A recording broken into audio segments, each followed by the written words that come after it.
What do you think boxing gloves were invented for? To make boxing less violent? To protect fighters from deadly punches? No, no, and no. Here's the terrifying truth. Boxing gloves were designed to protect the fighter's hands, not their opponent's face. With this protection, boxers can punch harder, strike with full force, and land devastating blows to the head, causing severe brain injuries. Let's look at some raw numbers. The punching force of Mike Tyson, 534 kg. Francis Ngannou, 1.3 tons, enough to crush bones on impact. Scary, isn't it? Back in the 1730s, boxing gloves were introduced, not to make boxing safer, but to prevent hand injuries like dislocated knuckles or broken fingers. People assume bare-knuckle boxing is more dangerous because it causes bloody cuts and visible injuries. In contrast, gloved boxing seems cleaner, less violent, and more sport-like. But here's the twist. Gloves don't reduce the danger, they increase it.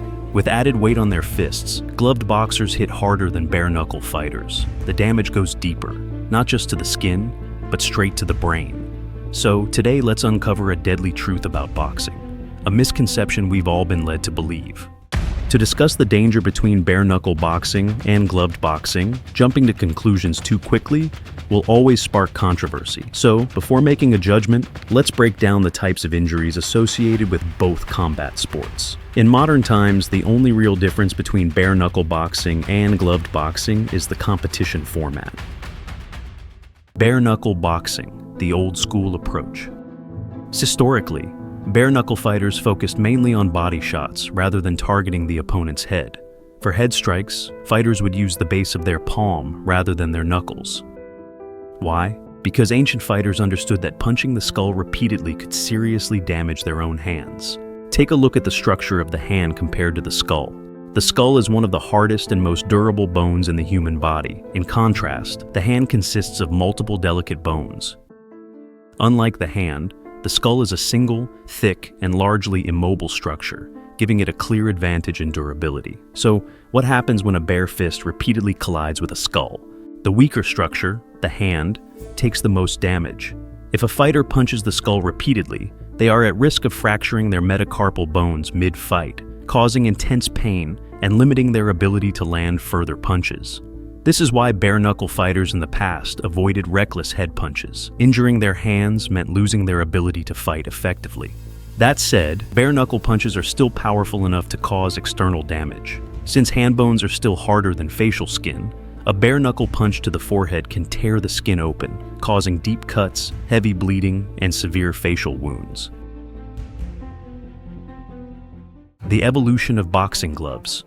So, how did boxing gloves come to be, and what were they really designed for? Boxing is known for its three fundamental punches: the jab, hook, and uppercut.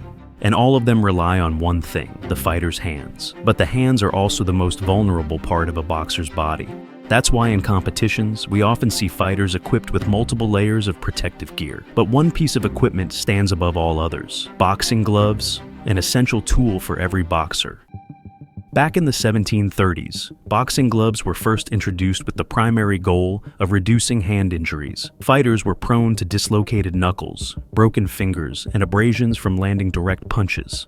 To mitigate these risks, gloves were designed with foam padding or gel layers, allowing them to absorb impact force and reduce the likelihood of serious injuries during both training and competition. While bare-knuckle boxing results in painful deep cuts and facial wounds, gloved boxing distributes force more evenly, making visible injuries less common.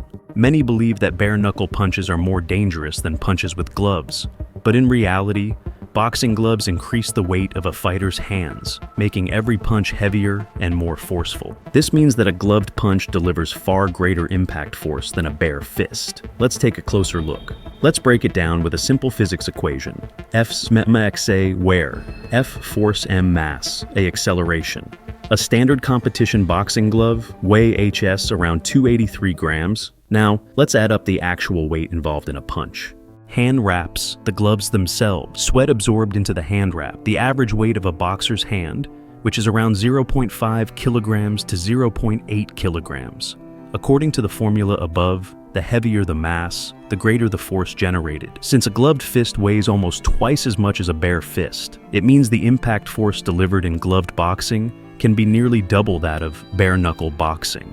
In gloved boxing, Punches land with a padded surface, which is soft, against facial skin, which is also soft. Because of this, gloves significantly reduce the likelihood of deep cuts or open wounds compared to bare-knuckle fights.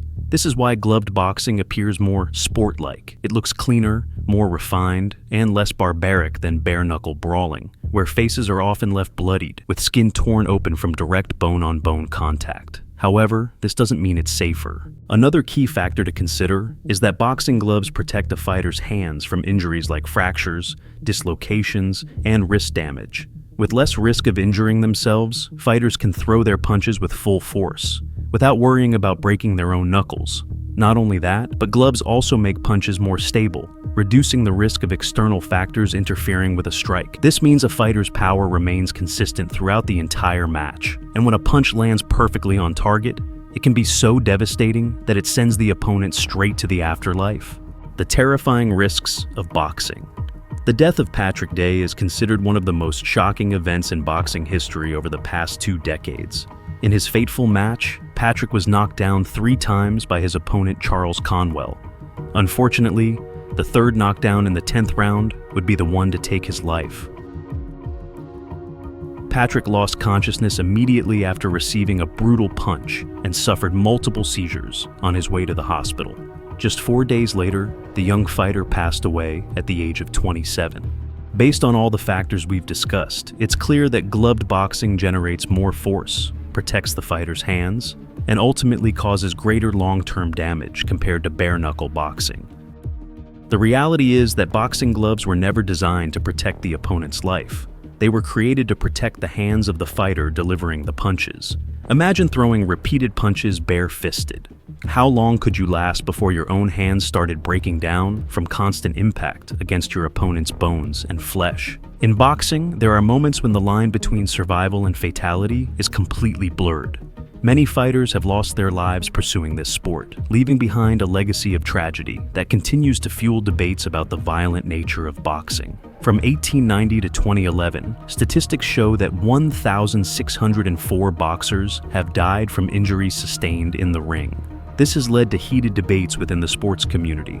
Many argue that boxing should be banned, especially after witnessing numerous tragic deaths caused by severe head trauma.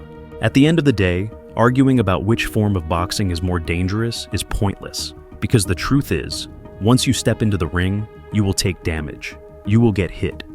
You will get injured. Trying to compare combat sports purely by the level of injury is not a logical way to measure their value. So, what's the best way to approach boxing? Train with the mindset of learning the sport, understanding the art of combat, and pursuing your passion, not self-destruction.